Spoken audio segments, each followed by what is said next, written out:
मरकजी हुकूमत की अग्निपथ स्कीम के खिलाफ दाखिल सभी अर्जियों को हाईकोर्ट ने खारिज कर दिया है। ये बड़ा अपडेट है, बड़ी खबर है।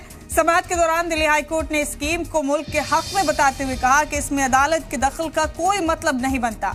अग्निपथ स्कीम पर दायर अर्जी को खारिज कर दिया है दिल्ली हाईकोर्ट ने। अग्निपथ स्कीम मुल्क के मफाद में है, ये दलील दी हाईकोर्ट ने।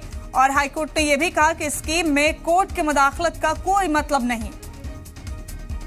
ये बड़ा अपडेट है, बड़ी खबर है। अग्निपथ स्कीम को लेकर कई अर्जियां दाखिल की गई थी। हाईकोर्ट ने अर्जी को खारिज कर दिया है और कहा कि अग्निपथ स्कीम मुल्क के हक में है। दिल्ली हाईकोर्ट ने यह भी कहा कि अग्निपथ स्कीम में ऐसा कुछ नहीं है जिसके चलते अदालत को इसमें मुदाखलत करनी पड़े। ये बड़ा अपडेट है, बड़ी खबर है इस वक्त की जो आप तक पहुंचा रहे हैं। अग्निपथ स्कीम को लेकर शुरू से ही एहतजाज दर्ज कराया जाता रहा मुल्क में और आखिरकार अर्जी भी दाखिल कर दी गई इसके खिलाफ अलग अलग दलीलों के साथ। लेकिन आपको बड़ा अपडेट दे दें, दिल्ली हाईकोर्ट ने अग्निपथ स्कीम को लेकर दाखिल की गई अर्जी को खारिज कर दिया है। कोर्ट ने कहा कि स्कीम मुल्क के हक में है और स्कीम में ऐसा कुछ नहीं है जिसके चलते अदालत को इसमें दखल देना पड़े।